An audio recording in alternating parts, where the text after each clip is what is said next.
সবাইকে স্বাগত জানাচ্ছি বিডিভিউজের সাপ্তাহিক আয়োজন অ্যারাউন্ড দ্য ওয়ার্ল্ডে। আপনাদের সাথে আছি আমি সুস্মিতা দাস। সপ্তাহের গুরুত্বপূর্ণ কিছু খবরের বিশ্লেষণ থাকছে আয়োজনে। প্রতিবেদনগুলো তৈরি করেছেন ফারজানা তানিয়া। যুদ্ধবিরতির জন্য দৌড়ঝাঁপ শুরু করেছে ইসরায়েল। মন্ত্রিসভার জরুরি বৈঠক ডেকে প্রয়োজনে আগের দাবি থেকে সরে এসে হলেও একটি চুক্তি বাস্তবায়নের উপর গুরুত্ব আরোপ করেছেন প্রধানমন্ত্রী বেঞ্জামিন নেতানিয়াহু। মধ্যপ্রাচ্যের অস্থিতিশীল পরিস্থিতিতে জরুরি ভিত্তিতে যুদ্ধবিরতির প্রয়োজনীয়তা অনুভব করছে হামাসও। তবে যুদ্ধ বন্ধ এবং সেনা সরানোর মূল দাবিতে অনড় রয়েছেন তারা। একই সঙ্গে দখলদার সেনাদের বিরুদ্ধে অবিরাম হামলা চালিয়ে যাচ্ছেন ফিলিস্তিনি যোদ্ধারা। প্রতিদিনই প্রাণ যাচ্ছে ইসরায়েলি সেনাদের।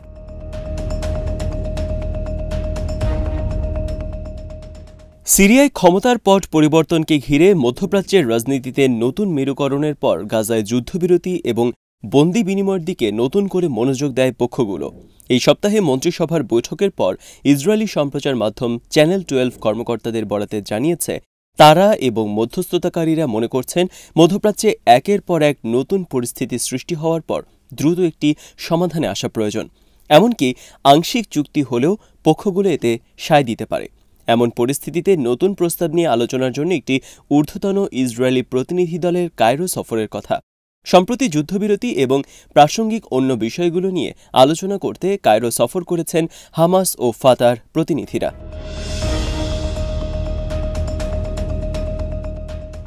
হামাসের পলিট ব্যুরো কর্মকর্তা বাসেম নাইম বলেছেন, 14 মাস ধরে চলমান যুদ্ধের সমাপ্তি টানার ব্যাপারে একটি যুদ্ধবিরতি চুক্তি এখন নাগালের মধ্যে রয়েছে বলে তিনি মনে করছেন।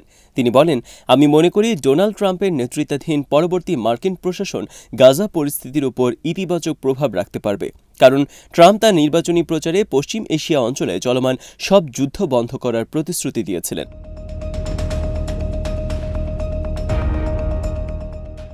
হামাস নেতা অবশ্য গাজায় সম্ভাব্য যে কোনো যুদ্ধবিরতি প্রতিষ্ঠার ক্ষেত্রে তার সংগঠনের মৌলিক অবস্থানে অটল থাকার কথা পুনর্ব্যক্ত করে বলেছেন, যুদ্ধবিরতি হতে হবে স্থায়ী। উপত্যকা থেকে সব ইসরায়েলি সৈন্য প্রত্যাহার করতে হবে এবং সব বাস্তুচ্যুত ফিলিস্তিনিকে তাদের ঘরবাড়িতে ফিরে যেতে দিতে হবে। তবে তিনি বলেন, যুদ্ধবিরতির এসব শর্ত বাস্তবায়নের ধাপগুলোর ক্ষেত্রে হামাস নমনীয়তা প্রদর্শন করতে রাজি আছে। উদাহরণ হিসেবে তিনি বলেন, গাজা উপত্যকা থেকে ধাপে ধাপে ইসরায়েলি সেনা প্রত্যাহার করার সুযোগ রয়েছে। এর আগে একবারে সব সেনা প্রত্যাহারের দাবি জানিয়েছিল হামাস।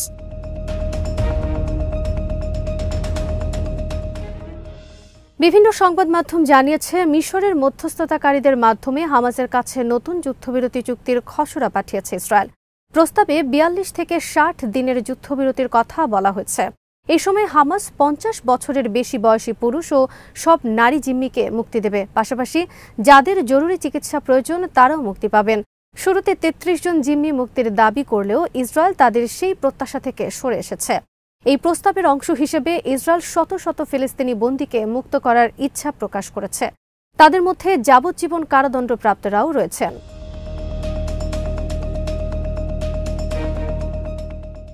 ডোনাল্ড ট্রাম্পের শক্ত অবস্থানে যুদ্ধবিরতি প্রতিষ্ঠার আলোচনায় অপ্রত্যাশিত অগ্রগতি হয়েছে বলে এই সপ্তাহে একটি নির্ভরযোগ্য সূত্র জানিয়েছে। সূত্রটি আল আরাবি আল জাদিদকে বলেছে, হামাসের পক্ষ থেকে গাজায় তাদের হাতে আটক ইসরায়েলি পণবন্দীদের একটি তালিকা মিশরীয় মধ্যস্থতাকারীদের কাছে হস্তান্তর করা হয়েছে এবং ইসরায়েলি প্রতিনিধি দল নামের তালিকা পর্যালোচনা করে দেখছে।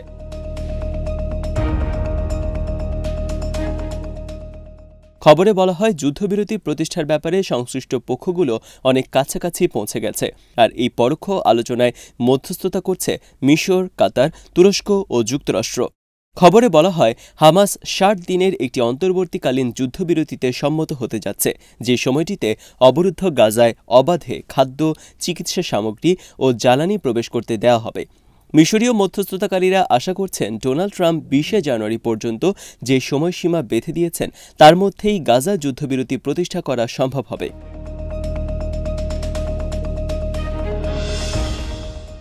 যুদ্ধবিরতির প্রতি ইসরায়েলের আগ্রহ এমন এক সময় প্রবল হয়েছে যখন গাজা উপত্যকায় প্রতিদিনই শীর্ষস্তরের হামলা চালিয়ে যাচ্ছেন ফিলিস্তিনি ও ইয়েমেনি যোদ্ধারা। যুদ্ধবিরতির মধ্যে চুক্তি লঙ্ঘন করা হানাদার বাহিনীর ওপর হামলা চালাচ্ছে লেবাননের হিজবুল্লাহ।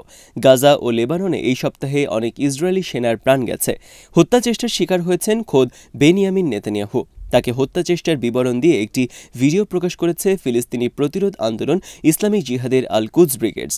ফুটেজে দেখা গেছে দক্ষিণ গাজার রাফা শহরের পূর্বে ইসরায়েলি সেনাদল এবং তাদের গাড়িগুলোকে লক্ষ্য করে একের পর এক মর্টার গোলা নিক্ষেপ করা হচ্ছে। এক যোদ্ধা মর্টার শেল ছুটছেন, তার সঙ্গে রয়েছে আরবি ও হিব্রু ভাষায় হাতে লেখা একটি নোট।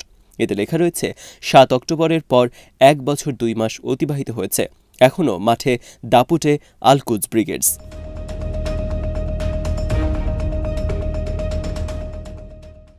ইসরায়েলি আর্মির রেডিওর প্রতিনিধি জানিয়েছেন, ইসরায়েলি বাহিনী ৬ মাস ধরে রাফায় অভিযান চালালেও তাদের মোকাবেলায় প্রতিরোধ গোষ্ঠীগুলোর সামর্থ্য অটুট রয়েছে। বিশেষ করে অ্যান্টি ট্যাঙ্ক ক্ষেপণাস্ত্র উৎক্ষেপণ, এক্সপ্লোসিভ ডিভাইসের বিস্ফোরণ এবং স্নাইপিং অপারেশন ইসরায়েলি সেনাদের মধ্যে বিপুল হতাহতের ঘটনা ঘটছে। এর মধ্যে ইসরায়েলি প্রশাসনে বড় একটি অভ্যন্তরীণ ধাক্কা এসেছে। যে যুদ্ধকে পুঁজি করে ক্ষমতাকে দীর্ঘায়িত করার নির্মম কৌশল নিয়েছেন দুর্নীতিবাজ নেতানিয়াহু, মধ্যপ্রাচ্যে সেই যুদ্ধের ঘন ঘটার মধ্যেই তাকে দুর্নীতি মামলায় আদালতে হাজিরা দিতে হয়েছে।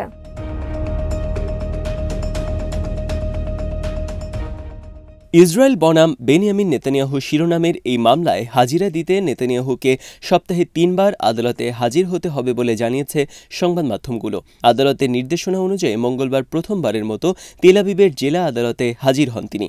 কয়েকজন বিশ্লেষক আল জাজিরাকে বলেছেন, মামলার বিচার ও সম্ভাব্য দোষী সাব্যস্ত হওয়া এড়াতে নেতানিয়াহু গাজায় গণহত্যা অব্যাহত রেখেছেন এবং মধ্যপ্রাচ্যে ইসরায়েলের সামরিক অভিযান প্রসারিত করেছেন, কিন্তু শেষ পর্যন্ত আদালত এড়াতে পারলেন না তিনি।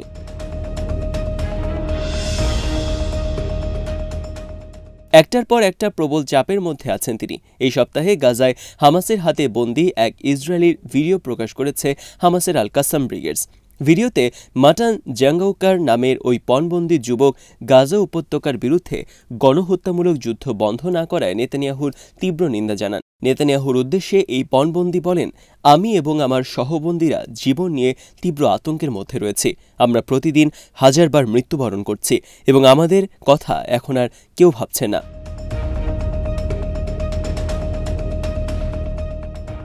এই পণবন্দির ভিডিও প্রকাশ হওয়ার পরপরই রাজধানী তেল আবিব সহ ইসরায়েলের বিভিন্ন শহরে তীব্র শীত উপেক্ষা করে হাজার হাজার মানুষ রাস্তায় নেমে আসেন। তারা অবশিষ্ট পণবন্দীরা নিহত হওয়ার আগে যুদ্ধবিরতি দিয়ে গাজা থেকে তাদের ফিরিয়ে আনার জন্য সরকারের প্রতি আহ্বান জানান।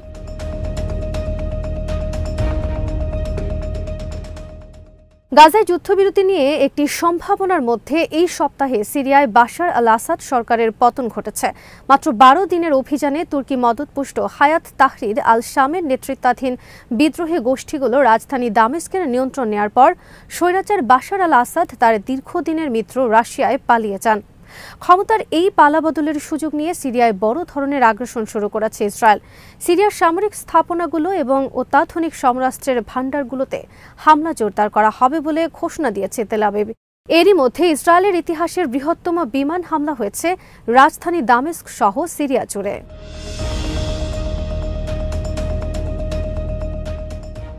বাফার জোন এবং সিরিয়ার কয়েকটি গ্রাম দখল করে নিয়েছে ইসরায়েলি বাহিনী। ইসরায়েলের শঙ্কার বিষয় হল, এখন সিরিয়ায় যারা ক্ষমতায় আসবেন ফিলিস্তিনিদের প্রতি তাদের অকুণ্ঠ সমর্থন রয়েছে এবং থাকবে। আল আসাদকে ক্ষমতাচ্যুত করার পরপরই সিরিয়ার জনগণকে অভিনন্দন জানিয়ে হামাস যে বিবৃতি দিয়েছে তাতে বিষয়টি আরও পরিষ্কার হয়েছে। এক বিবৃতিতে হামাস বলেছে, আমরা সিরিয়ার মহান জনগণের পাশে দৃঢ়ভাবে রয়েছি এবং সিরিয়ার জনগণের আকাঙ্ক্ষা, স্বাধীনতা ও রাজনৈতিক পছন্দকে সম্মান জানাচ্ছি। প্রতিরোধ সংগঠনটি আরও বলেছে, আসাদ পরবর্তী সিরিয়া ফিলিস্তিনি জনগণের প্রতি সমর্থনের ক্ষেত্রে ঐতিহাসিক ও গুরুত্বপূর্ণ ভূমিকা জারি রাখবে বলে আশা করছেন তারা। হামাসের মিত্র ইসলামিক জিহাদের প্রধান জিয়াদ আল নাখালাও একই ধরনের বক্তব্য দিয়েছেন। নাখালা বলেন, ইসলামিক জিহাদ প্রত্যাশা করছে ফিলিস্তিনি জনগণের ন্যায্য দাবির প্রতি সিরিয়ার সত্যিকারের সমর্থন থাকবে, যেমনটি সবসময় ছিল।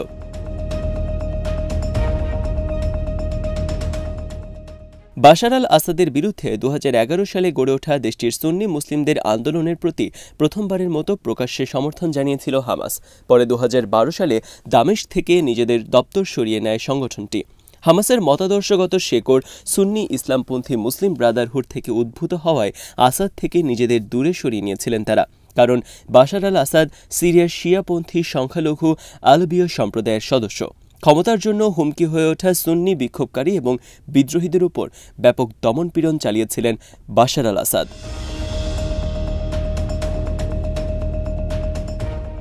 পরে বহুবিধ রাজনৈতিক প্রেক্ষাপট সামনে রেখে 2022 সালে আসাদ সরকারের সঙ্গে সম্পর্ক মেরামতের সিদ্ধান্ত নেয় হামাস। সিরিয়ায় ব্যাপক ভিত্তিক যে হামলা চালানো হচ্ছে তার ব্যাখ্যায় ইসরায়েল বলেছে, সিরিয়ার অত্যাধুনিক অস্ত্রের মজুদ যাতে বিদ্রোহীদের হাতে না যায় সেজন্যই এই পদক্ষেপ। ইসরায়েলের ভয়, ভবিষ্যতে এই অত্যাধুনিক অস্ত্র ফিলিস্তিনি যোদ্ধাদের হাতে গিয়ে ইসরায়েলের বিরুদ্ধে ব্যবহৃত হতে পারে।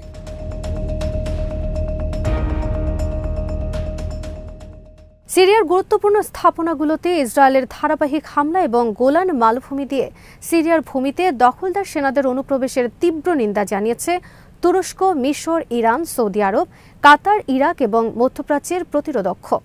ইরানের পররাষ্ট্র মন্ত্রণালয়ের মুখপাত্র বলেন, গোলান মালভূমিতে দখলীকৃত ভূমি ও সিরিয়ার মূল ভূখণ্ডের মধ্যে দূরত্ব বজায় রাখার জন্য তেল আবিব ও দামেস্কের মধ্যে 1974 সালে স্বাক্ষরিত এক চুক্তির মাধ্যমে যে বাফার জোন প্রতিষ্ঠা করা হয়েছিল, ইসরায়েলি সেনারা সেখানে অনুপ্রবেশ করেছেন। এটি জাতিসংঘ নিরাপত্তা পরিষদের প্রস্তাবের সুস্পষ্ট লঙ্ঘন।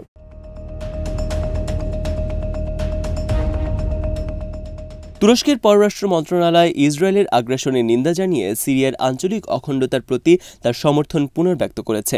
এক বিবৃতিতে আঙ্কারা বলেছে, এই সংবেদনশীল সময়ে যখন সিরিয়ার জনগণের বহু বছরের আকাঙ্ক্ষা পূরণের সম্ভাবনা দেখা দিয়েছে, তখন ইসরায়েল আবারও তাদের ঘৃণ্য দখলদার মানসিকতা প্রদর্শন করছে।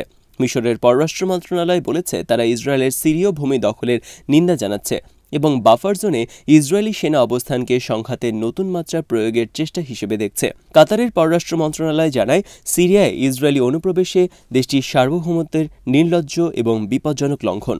ইসরায়েলের এমন কর্মকাণ্ডের দাবি জানিয়ে সৌদি আরব বলেছে, ইসরায়েল আন্তর্জাতিক আইন লঙ্ঘন অব্যাহত রেখেছে। ইসরায়েলের এমন কার্যকলাপের নিন্দা জানাতে আন্তর্জাতিক সম্প্রদায়ের প্রতি আহ্বান জানিয়ে দেশটির পররাষ্ট্র মন্ত্রণালয় বলেছে, গোলান মালভূমি আরবেরই ভূখণ্ড।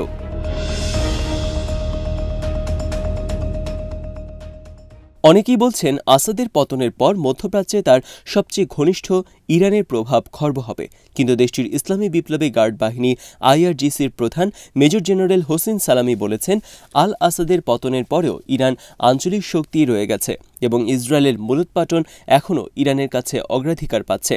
তিনি বলেন, ইরানের শক্তির কিছুই ক্ষয় হয়নি, আমরা শত্রুর সব ধরনের স্বার্থের উপর প্রভাব বিস্তার করে রয়েছি এবং ইসরায়েলের পতনের বিষয়টি আমাদের এজেন্ডায় সবার উপরে থাকবে।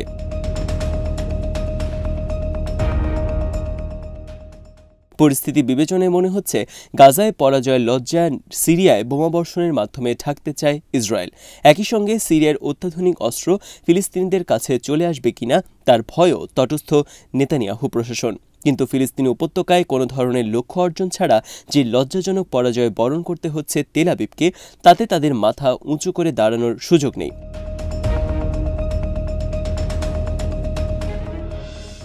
আজ এখানেই শেষ করছি। সবাই ভালো থাকুন, সুস্থ থাকুন আর দেখতে থাকুন বিডি ভিউজ। চ্যানেলটি ভালো লাগলে সাবস্ক্রাইব করুন, সংযুক্ত থাকুন আমাদের ফেসবুক পেজে।